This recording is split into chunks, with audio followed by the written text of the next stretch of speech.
Could a screenplay ever look like a painting? Well, if you isolate a subplot, color code it on index cards, and put it all up on a corkboard, it just might.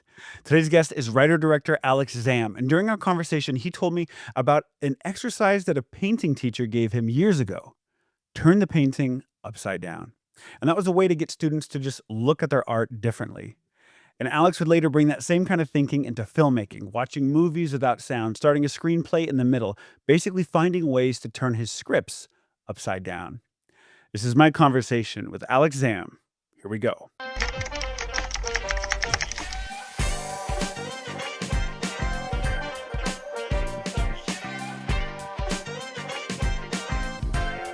All right, this is the Story Series, the podcast for writers who break the rules. Alex Zamm, welcome. Oh, it's such a pleasure to be here. Thank you, Brandon. For those who don't know, you are a writer director. And Alex, if you could you name a few of your titles where people might know your work from? Because you've worked in the romantic comedy space, the family entertainment space. So what are a few of your titles? Citizen Kane, Casablanca. Wait, that wasn't me. But I'd made a lot of films in the kids and family and romantic comedy space, including Woody Woodpecker Yep. as a hybrid film, Inspector Gadget 2, My Date with the President's Daughter, Christmas Prince, Yes. and Onward and Onward. Yes. And it's funny, before we sat down, I was telling you I was the perfect age for when My Date with the President's Daughter hit. And I remember the ending shot. I haven't seen it in many years, but I remember, is the final shot where the two leads are in a car together. They're going on a date, and is there a slow pull out at the very end where you see the whole motorcade behind them? Yes. Go yes. And that's just something that has stayed with me all these years. And when I found out that it was one of your many, many works, I was like, oh my gosh. That was a fun story.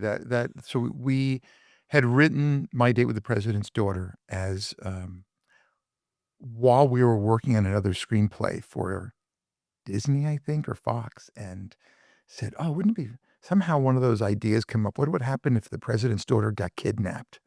And it turned into this crazy story, and then it started becoming more simple and refined, and it became our version of Roman Holiday with the president's daughter, and about that quest for freedom from your parents and from all the rules.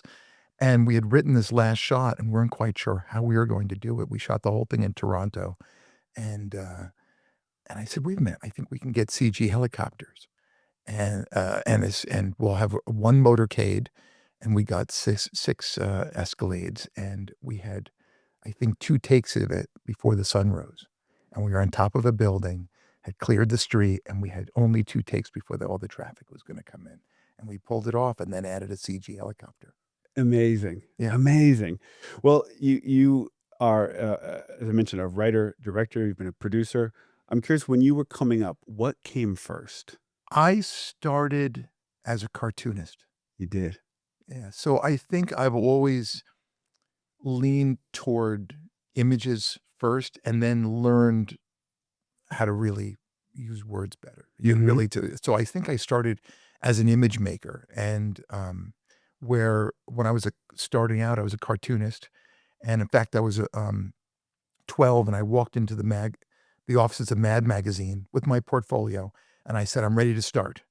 And Bill Gaines and the art director, John Putnam, were kind enough to sit down with me in Manhattan at their offices and go through my portfolio and said, "Kid, you can make it as an idea man tomorrow. You just gotta learn how to draw better."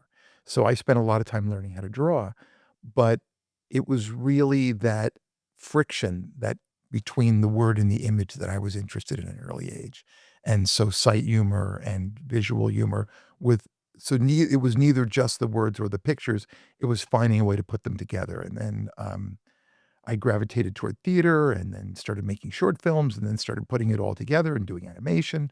So it was an interesting mixture of trying to find my way in high school and then started making these kooky little short films. Yeah, and at that age, if someone asked what you wanted to be, did you say cartoonist? Did you say filmmaker? I was gonna be an archaeologist. Archaeologist? Yeah, so I like treasure hunting, and I like the digging into the past and into the, uncovering of things, and so that turned into I don't know, a love of cartooning and putting stuff together and uncovering character and often writing stories about adventure or mystery. Yeah, well, and it's also just the idea of breaking story. You're kind of panning for gold a little bit. You're trying to find the that the things that really make it lift and that connective tissue. I mean, you're That's a digging in a different way. that's a great analogy. You are mining for gold and for gems and for that needle in a haystack, and you have to just keep showing up. But and that's the way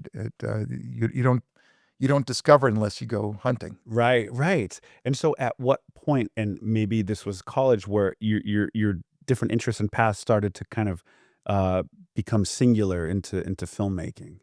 I think that most of us have different passions or interests or proclivities, and then something gels. There's usually a couple moments where you have synaptic leaps, Mm. and you go, "Oh my god, you got chocolate in my peanut butter. Oh my god, this is fantastic." Well, so I was interested in drawing and making cartoons, and I was doing, some theater where I was acting or drawing posters, and I'd started a humor magazine, and I started an literary art magazine in high school, and I was trying to put a lot of stuff together, and, we were putting on plays, and then my friend Jason Carey, who's a really accomplished film editor and photographer, he said to me, "Listen, I need your help." This is in high school in Woodstock, New York, where I grew up. "I need you to hold this light and hold this microphone." And I go, "I knew nothing about it, nothing." And I saw him making a movie, and I got to help. And I said, "Oh my god, this is amazing. This puts it all together."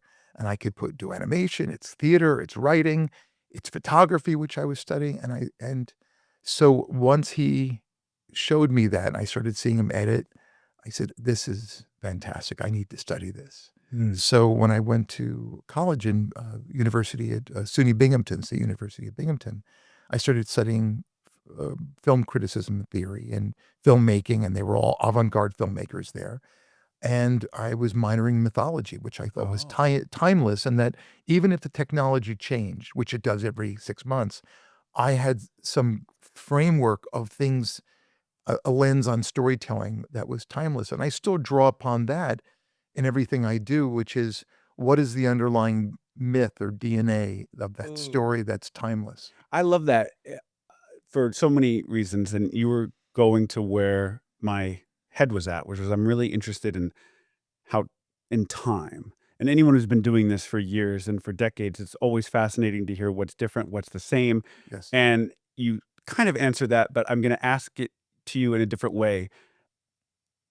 And feel free to reject the premise of this question if it's because it's a leading question. But what if you take a snapshot of who you were in college, and finding your voice and experimenting with technology, and what was filmmaking then, and what is filmmaking now today?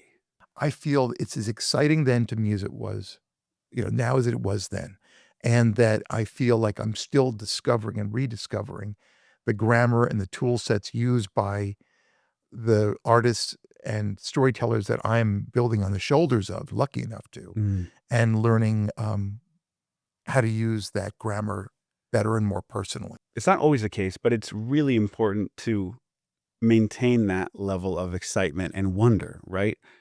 Yes, curiosity is the most important thing, is that it's easy to be ground down by the business aspect of it Yeah. because it's permission-based business. A That you permission-based business. Oh, I like that. With it, you're waiting Huh. for somebody or you're advocating for yourself for someone to allow you to do your craft. So, but the trick is the curiosity has to be separate from that. The curiosity has to be separate from. The the business permission side of it, because if you suddenly feel ground down by the business aspect, it will affect your curiosity and your passion for your own craft. It can definitely affect that. Okay. I was wondering if there were any trappings that come with experience. Your sense of self becomes more dislocated from separate from the approval and disapproval or accolades or lack of accolades. As writers, we have to deal with writer's block, but we shouldn't have to deal with wardrobe block. You know what I'm talking about, right? You open your closet, you don't know what to wear, you're faced with choice paralysis. well, consider it solved. We now have the Broken Pencil t-shirts and sweatshirts available. I love how they came out. I'm rocking the t-shirt right here. But in all seriousness, if you want to support the podcast, picking one up is a great way to do it. Click the link in the show notes, storyseriespodcast.com. Thank you. Back to the episode. I don't mean to sound when I say a sense of self becomes dislocated, I don't mean it in a pejorative way, Right. but rather that your sense of your own voice and your own curiosity and your own interest in what you want, stories you want to tell, is not in the same ways dependent upon the market's approval. Right. Right. Yeah. And what I was kind of getting at with that was the importance of not losing that curiosity and not kind of having your blinders on and being open to newness and discovery. And I think that's something that helps sustain a creative life, a filmmaker's life. Would you say so? I think that if you want to live a filmmaker's life, then it's just because you need to make things and you have to find out why you need to make things, what drives you, the characters or the visuals or the use of the technology. Or I, I studied painting for a long time. I studied with the same painters from, God, the age of 12 to 24, and it was fantastic. But he used to teach us this technique of Nick Buhollis, his name is, and what he would do is say, "I want you to stop looking at your painting for what you're painting, but to learn how to see how it's working." So he would say, "Okay, let's turn our paintings upside down. Let's look at it in any number of different ways." So I started doing that with movies, where I would sometimes watch a movie without the sound to see how it's cut, how the rhythms of the cutting is, or what's the color palette. Or I've even done stuff where I first started studying where it's easier, honestly, with an LED screen than an analog, set, but I would turn my television set upside down. So you're not looking at it, you're looking, okay, what's the color palette? What's again, the editing rhythm, or I'll look at performance. I'll just watch a movie silently and go, okay, do I understand what they're saying and emoting? What's the body language of the character? You force yourself to look at the same thing in different ways, and it makes you appreciate your craft. It's almost like if you're listening to a symphony, you're hearing all 81 instruments or however many instruments in the orchestra. Uh, but if you can just hear the string section, you'll learn something, or the percussion. So it's almost like doing isolated audio tracks on a song. So I do the same with movies to try to isolate an information stream in order to appreciate and learn from that, Mm. especially with the masters. Is there an equivalent to that in screenwriting when you're writing a script? That's a great question. Well, my writing partner, I write by myself and I write most of the time with William Robertson. We've written many, My Day with the President's Daughter, Woody Woodpecker, Inspector Gadget 2. We've written quite a few things together. But what he had a technique which I loved, and we've done this a lot, is we'll extract a subplot. So we'll say, okay, we know we have this tertiary plot or even the A plot. Let's take all this, string that together.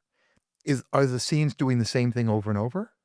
Are they building? Are we missing beats, sub-beats in that arc of the character? And so we do that a lot as a technique. So just to pull that apart. Extract the subplot. That's Or interesting. or if it's a plot, whatever that line of action is, or that motif, to extract it and go, "Oh, okay, I'm trying to build this, a thematic. How many scenes touch on that thematic? How many times do I reverse expectation of the audience? How many times do I repeat it for reiteration? And there's a difference between reiteration and redundancy." And so we Oh. will look at that. But I think the other one is I was producing and directing this Woody Woodpecker animated series, and um, there was another director nearby me, and I went into his office, and he had a color-coded wall, and he marked each plot with a color, so he could step back like a painting, and I thought it was kinda beautiful. He could take a temporal experience, and he could reduce it to a singular image, and you go, "Oh, I could see, I don't have I missed the love story for too long, or there's a lot of action without a break. We don't really stop." So he could see it in terms of colored cards. And I thought that was a really interesting technique. And I've tried sometimes to mark my script by hand with ways of seeing a temporal experience in a more at a glance. That's fascinating to me. It's almost like, yeah, if you're writing a romance or writing something, it's like, how often do we touch upon this? Let's color code it, and then you can see, oh, there's a huge gap in Act 2 where we don't touch on this at all. We need to hit it one more time, or we need to, and that's a version of turning it upside down, Yes. painting upside down. And I was really blessed. I got to study with, Ralph Rosenblum, who was Woody Allen's Yeah. editor for years, and he Oh, was my wow. mentor, and, when I was in graduate school, and I would spend hours asking him about how he worked with Woody Allen and Sidney Lumet, and it was just he was just a generous, brilliant man. So I was working on a short film. I had saved up all my money from weeding, neighborhoods, mowing lawns, everything, and made a little short film called The Birthday Fish, and it was all the money I had. My grandmother gave me a couple $1,000, and the school gave me a couple thousand, and it was a love triangle between a man, woman, and a fish. And I was so, um, grateful that Ralph saw it with me, and he goes, "Let's take your show, your short, 20 minutes." I think it was 22 or 24, "and let's put everything in a card. Just tell me what it is in a word or 2, what it is." And then he showed me, he goes, "Well, you're saying the same thing twice, 3 times." And it was the greatest thing. So I cut those scenes out. I didn't miss them. I don't even remember what those scenes are, and the whole thing lifted tempo-wise and, in terms of, pacing and flow, and that was one of those moments where I learned because I got egg on my face, and I don't I mean it the best possible way. Yeah. You have to write you can't protect yourself from writing the scenes that need to go, but Yeah. they help you clarify, and that's something I in the beginning, I think you're afraid of writing scenes that might not end up in the movie, Yeah. and now I don't Well, that's care. probably the only way to learn is with egg on your face sometimes. All the time, I still All do the it. time. I'm no, I mean, Yeah. I'm always writing exploratory scenes because you may not know why you write that scene, but you may find out later, "Oh, I was trying to explore this other part of the character, but now I can graft that element into something else." Or, "You know what? The other scenes to go, and this scene, which seems like it's not doing enough, I'll take, um, 3 scenes and, coalesce them into 1 scene." So, Right. I just think we have wonderful gifts we were given that enabled us as a species to survive for millions of years. It's called instinct. So you have to allow your instinct to go and to flourish and not edit it. And that's writing on the right side of your brain and allow your right brain to Mm. have a good time. And then you can always that's what the second draft is for and the third draft. And I'm ruthless about cutting stuff out. I don't I'll kill my darlings, as Faulkner used to say, it doesn't make a difference to me. I just know that I when the business plan and the artistic plan have to meet, Yes. then you get serious. But until then, you need time to explore it and to maximize your collaboration with others. In that first draft, what is that process like? Is that instinctual? Is that exploratory? Are you letting yourself just wander a bit? There is a bit of wandering. I have to say that I would like to lean more toward wandering, that I think it's that my stories have tended to be more plot heavy, and they're always character driven, but there's a strong motor of a plot, Mhm. and I would like to free myself more away from that, to be honest with you. That's where I'm working towards. Like, Y currently in your career, just in terms of your mindset? Yes, Huh. yes, so that I know I going to get from A to B, Yeah. but I'm trying to allow myself, more, um, a looser roadmap. And in the beginning, it was a very tight roadmap. It would be a very tight treatment, and it would be about exploring within a very Confined. yes. And is that an example of the artistic and the business side kind of coalescing where that creates those restrictions? Oh, yeah, sometimes, like, if you were doing Wonderful World of Disney, you knew you had 88 minutes and 24 seconds or I was whatever it gonna was. say, it's yeah. Oh, to the second. Yeah. So you had and the studio, "Oh, we want more subplot, more than" I go, "Great. If you want more, I gotta figure out how to be more economical, Yeah. or I have to vary speed the show to get 10% more in." Right. But, I think it's just an interest in allowing more room for character. That's really what it is. Mm. And That's really what it is, and so that takes it takes confidence in the craft and time to do that because I've written stuff that I go, "Oh, that's meandering," Yeah. for the type of story that I was telling, but Yeah. for another type of story, maybe it wouldn't be meandering, so Mhm. Did you find those that in general creative restrictions can be helpful? Do you have to embrace the restrictions and as I opposed to do. pushing up against them? I think that every art form has restrictions. If you're painting a painting, it's in a rectangle, you know? That's very interesting. It's You know? true, If right? you're serving someone dinner, it's on a plate, so I do think that form pushes creativity. Form pushes creativity. Yeah.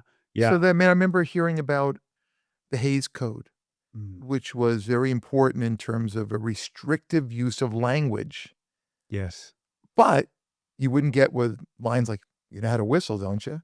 So you get euphemism and Right. you get color with language that I think so do I think the Hays Code was a ridiculous restriction on the way people really speak? Yes. Yeah. Do I think it spurred people to go, "How can we" Skirt around it and get even, I mean, something more contemporary like Seinfeld embrace those restrictions, right? What they had to talk it's around. a show about nothing. I Yes. mean, they embraced the meta-ness of that, Yes. was wonderful. So I I think things are never just one thing, Mm. so that you could look at it and go, "Yeah, that's terrible, that Hays Code," or "How wonderful that we have colorful, memorable lines in movies." So I look, would I have liked sometimes to have had more room to tell story? Yes. Yeah. Do I have a very, very caffeinated sense of my own internal tempo of story and an impatience with the length of most storytelling these days? Yes. I think the audience is so smart and so literate that we are very aware of what's going on in most movies, and it's hard to be surprised. It's hard. So I think the tempo of a story is so important now to help us.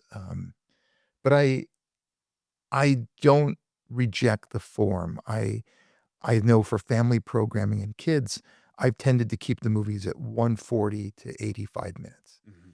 And I've been very happy. Sometimes I've had shorter movies and the studio said, "No, you gotta make it longer." Just because I'm like, "Oh, let's just move it along." Right. I don't really wanna stick around. I want the audience to feel they're on a ride. Yeah.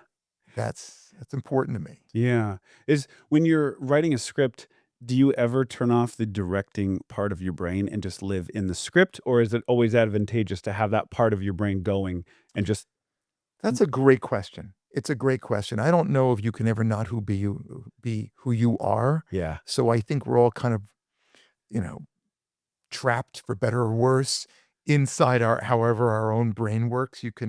I try to just write and enjoy the writing process, and I Yeah. see it as a movie playing in my head. Sure. But I try not to let it get in the way. I was gonna say, yeah, is there a way where you're rejecting yourself before getting to the stage where you're gonna have to actualize it? Do you find you get in your own way, as a director when you're writing? Probably. I bet there'd be somebody who'd come along and say, "Oh, Alex, stop directing your own stuff," Right. But but I think it forces me to visualize clearly Mm. and to think about the impossibilities of things. I can't tell you how many times I've gotten other people's scripts, and I'll go, "Okay, you have the character already has holding 2 things in his hand, and now you've written that he gestures wildly or that he picks up a 3rd thing." I Right. go, "You have to track your props. You have to know what the character is doing. You have to understand." So I'm keenly aware of those staging things, Yes. or I'll see someone go, "Oh, the" I'll go, "That character was never named in the room, and now they're in the room." So I go, "We need to give them an entrance." So I'm painfully practical Yes. and also in a director painfully impractical. Someone would say to me, "How the hell are you gonna pull that off?" And I go, "I don't know. It's what I do. Yeah. It's what I have to do." But tell me about you. I mean, do you find that you have you're visualizing, you Mhm. can't write unless you're seeing it in your mind's eye like a dream. How do you manage that? You wanna the work is in getting to the point where you can see it in your head, because Yes. once you see it in your head and you hear the voices, then it's fun, but getting to that point where you're just moving words around and it's still words on a page, just not playing in your head. That's the part that's uphill, that's the job. And so I think the discipline is getting to the part where you could see it in your head, and then you let the voices take over and you reread and feel the rhythm. And then you kinda know Yes. you're onto something.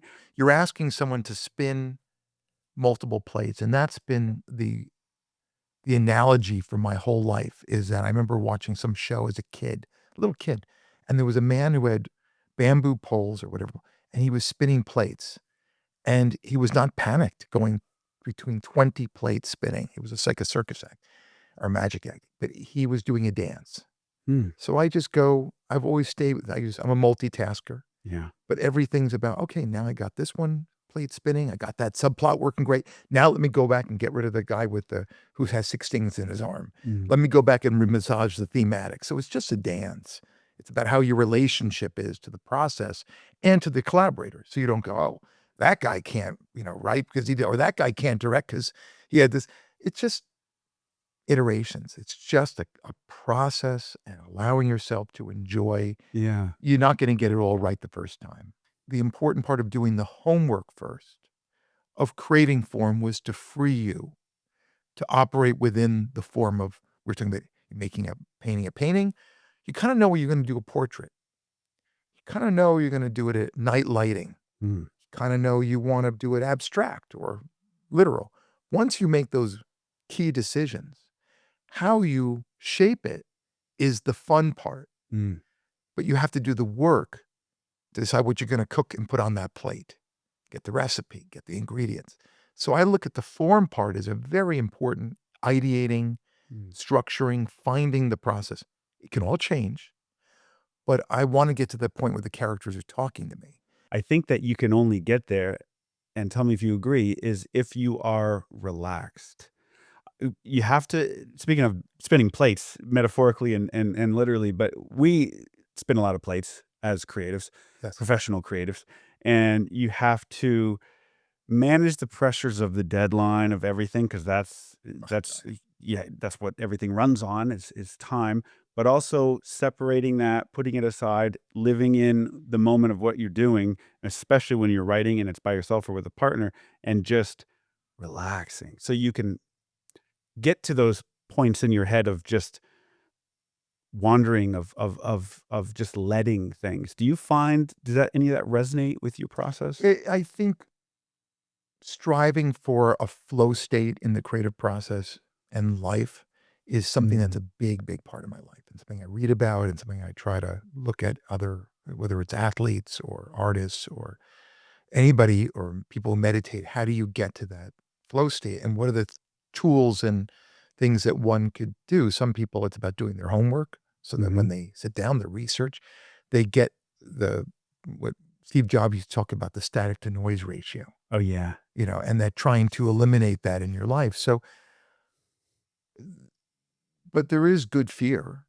I mean, every movie I have fear that Yes. anxiety that am I going to make my day? Am I going to find the right tone and the tempo? Am I going to help the actors find bring out the best in them and get all the shots that I want? So I have ingredients to cook with in the editing room. So there is good fear, and deadlines are like form. They provide Some pos structure. and pressure. Yeah. And I think they get our blood flowing in a little faster way, which Yes. is good. I don't think that's Yes. bad. That's why I used to run track. You could run fast, but you run faster in a race. Good, yeah, good pressure, because there is a little bit of like, "Ooh, I don't know if the script is gonna come together," and those Every are script. common. Yeah. It's not like, I think there's a, misconception that the professional always figures it out or always swings, the professional writer doesn't hit these roadblocks that the quote unquote amateur does, and it's not true at all. It's always hard. It's always a, I don't know if this is gonna come together kind of thing. But I think what comes with experience is just the discipline to continue moving and not just Yes. saying, "Ah, I'm not good," and that's that. It's going through the bad to get to the good. Is that And knowing where I do think it's moving toward where the energy is. I know that sounds ooh. woo or it's, but I learned we had a when my class, there was a really wonderful writer named Malia Scotch-Marmo, and Malia wrote Hook. She was one of the writers, the main writer of Right. Hook, and she wrote Once Around. But she had this way of writing which was so full of life and energy, and her characters were full of I couldn't wait for her to read in class every week. And Malia, if she didn't know what was supposed to happen, she'd write beautiful scene, and then, like, they talk about this, and they argue, and then they break up. Then you go into the next scene. But she's kept moving, and I learned from that, and I've tried.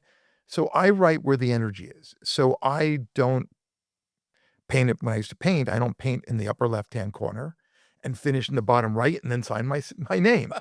And I Yeah. don't eat my meal, in the corner of the plate and then work my way around so clockwise, and then I'm Yeah. done. Yeah. So I have to go where your interests are and where your energy is and trying to apply. And look, it's done through trial and error. My writing partner writes from the beginning to the end, and he's a great writer. But that's his process. I write the end of the movie first Oh. or the middle. Mm. I don't know. I used to sometimes I started up something now I write in the beginning. I Yeah. felt like I needed to learn something about it.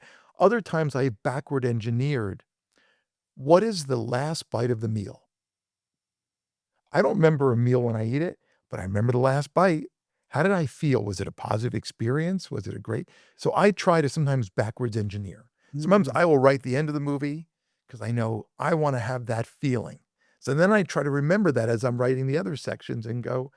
So Fascinating. I sometimes write in the middle and and then I'll go, okay, now I understand something I needed to learn, and I'll go back and write the beginning. And what is the middle? How do you know it's roughly the middle? Do you have I have an outline. you have an outline you're going off of? Yeah, an And outline or some sort of structure, or I'll yeah. go, "This is this feeling I Yeah. wanna have." And, and why do you think sometimes the middle is helpful for you to start? What is taking place in the middle that is where the energy is at that Oh, moment? because I can write usually a good action scene, and I feel very, very comfortable writing action because it's kinetic. Uh-huh. So I'm very comfortable with that, and it also alleviates my fear, my anxiety of starting off in the right place. Because you know So where you're going, and there's this nice action set piece for you when you get yeah, there. suspense, action, whatever, and I go, Right. "Okay, I got that, I planted a flag in the piece." Like, "Okay, now Yeah. I've begun. Okay, so now I can go back and go, okay, how am I gonna start this thing? Huh. What's the right way to introduce this character? Yeah. What's the right tone and tempo for this piece? All right, well, you kinda set something up later. Maybe you should so maybe it's the wrong one. Maybe I'm gonna go back and rewrite both, which I Right. will." Sure. But I know it sounds vague, but I've tried to write where I used to write more linearly. Yeah. I've tried to free it up in order to embrace that I'm not a linear thinker. I'm really not. And it alleviates some of the anxiety Uh, about getting it right. Ooh, do you think that when you're writing the middle, you're finding the voice of the script? I'm finding something. Finding something. I'm Yeah. finding tone. Look, the 2 most elusive things are tone and tempo. Tone and tempo, the 2 Because most elusive things. you can play Mary Had a Little Lamb as a nursery rhyme or a speed metal. It depends on how you choose to lens Mhm. it. But finding the tempo of your piece and the tone are very, very elusive. If you're coming on like I have directed a lot of sequels to whether it's Jingle All the Way or Tooth Fairy or Beverly. Inspector Gadget, Yeah, Beverly Hills Chihuahua yeah. and it was a great exercise for me. I got to come in and make it my own within the grammar of something else. It makes you really figure out very quickly what works and what doesn't work. Mm. Um, and I loved the world of Inspector Gadget, but I thought I didn't think it was true to the tone of the comic of the animation. So I dialed certain things. I took a lot of the things that they did well, and I did things that I thought were truer to the Yes. original tone of the Yeah. series. But it was helpful for me to understand what was working and to really develop a skill set for tone and tempo. And I think it's 2 of the most elusive things that we're all the blind person describing the elephant with a set of collaborators. Huh. The trick is to figure that out. That's fascinating. I know when I write a script, it's always now you write the outline in Final Draft, essentially. It's just Mhm. a bad version, so you could have a rough skeleton beginning, middle, and end. But there's always this emphasis on nailing the beginning because especially in kid Yes. space, it's 15, 16-page scripts. So it's, the Yes. real estate is just very tight on the page, but establishing it is establishing the tone and tempo of the script because the beginning tells me how how soon we're getting into things, and the Yes. voice, which is the tone of that script, of that story. Who are we with? What are we doing? Where are we starting? Once I have that right, then the Yes. rest of it kinda comes, but I think there's a lot of time spent on nailing the beginning in order to understand the rest of the script. It informs everything, and I Uh-huh. would say why I sometimes start elsewhere is the process of outlining informs it to a great degree. So I know by the time I start writing, I have a roadmap, Yeah. but finding those other elusive things, I need to do something that takes some of the pressure off me. Before we sat down, you mentioned you had an analogy, a filmmaking analogy about cake. Oh, yeah. Could you shed some light on what that is? I always try to make sure that we're focused on what's important. And it's so easy to be excited about the gimmick, the thing that gets the bodies in the seats. So let's say in Beverly Hills Chihuahua 2, oh, it's talking dogs. Or in Woody Woodpecker, it's a talking bird, a CG bird. Or Inspector Gadget, he's half man, half robot. But that's not really what interests me. That's stuff I can write with my eyes closed. I mean, that the heightened surrealist part of it, that comes very naturally to me. So I can write action and gags and funny lines till the cows come home. What I'm really interested in is what makes that character tick. So what I'm always saying to everybody is, let's not confuse the icing for the cake. You can dress up a cake to look beautiful, but it can be empty, could be vapid, could be tasteless. So I wanna make sure the cake tastes good too. Mm. And then I can dress it up with, Woody Woodpecker can carve something in seconds, or he does kooky flying maneuvers, or he pecks at a drum solo. That's the icing. The cake is he's a loner who doesn't know he's lonely and needs to find the family that he never knew that he had, Mm. that he needed, that's right in front of him that he's rejected. I go, "That's the cake for me." So then I'm charting out most of my energy is charting out the beats for this family film in which he rejects, rejects, rejects. He starts to have kinks in the armor. His armor starts to be questioned. He starts to come around. He defends the people he rejected, and then he finds the family that he needed. And Mm. and he's the loner who finds what his heart becomes whole and he finds family. I go, "That's the cake for me." And then I just dress it up. It sounds like there's always, like that North Star, Yes. like Patty Chayefsky used to keep, like, one sentence of what the movie was above his typewriter to make sure he never deviated from that. Is that kind of So funny, you said North Star. I have a ring that's a North Star, and I know what my North Star is in here in my life, and I do that same thing for every script. And when I communicate that on set and with myself or with my writing partner, I have usually 1 or 2 words, and that becomes what we we communicate throughout the whole process. So there's I and I'm not gonna remember the science term, which I'm embarrassed because my dad's a scientist. I wanna say it's ontology recapitulates phenology, or I don't have it right, but what it means is that every cell of the human body, every cell has all the genetic information, the recipe to make the entire human being. The entire All of our genetic material is in every cell of our bodies. You could clone a person from that. So that means to me that every scene has to encapsulate, has to replicate, and has to really encompass what the whole DNA of the movie's about. So if it's a story about belonging, or if it's a story about connecting, or it's a story about what is the meaning of family, or whatever that thing is, that one word, Yeah. then I have to make sure that's in every scene of the movie. And Oh, I stress test it to make sure that those are there. The character rejects it. The character's challenged with it. The character embraces it. yeah. So I try to find the character witnesses others who are happy, but he rejects it. He's unhappy. So I try to stress test it to make sure that the DNA Mm, is in there. That North Star, that yeah. piece of material is infused. And when into the writing process, outlining, scripting, do you know that answer? Somehow during the process. You may not know what it is right away. No, not always. You don't have to It know. changes depending on Yeah. just the story. Sometimes it comes early, sometimes it comes later. Yes, and sometimes you have split themes. Sometimes I'll go, "Oh god, I'm interested in this in the first half and this in the second." And I go, "Are these 2 things subsets of the same idea?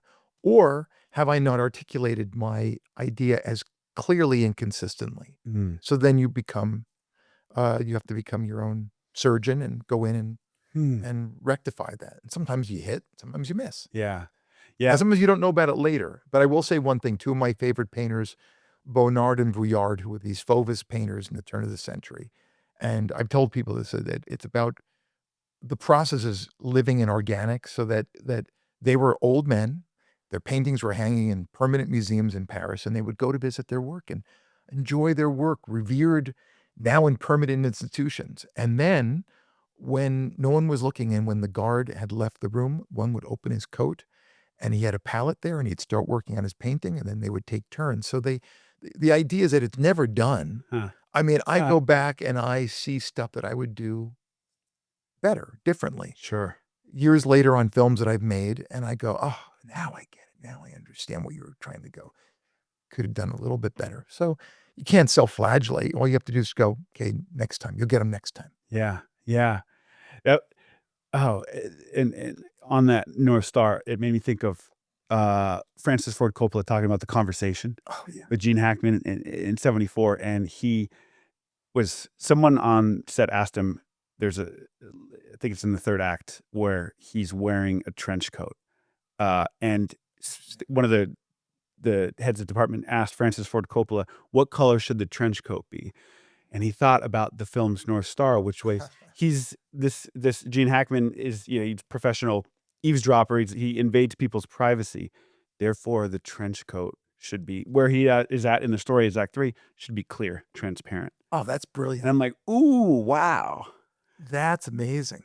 And that just I never heard that informs, story. yeah, that informs how do you answer those questions? Well, what's it about? And then it informs everything else around it. It's like, huh. I do think that you have to, we were talking earlier about being a treasure hunter. Oh, yeah. If you trust your instinct and you trust your collaborators and you trust the process of iterating, Mm.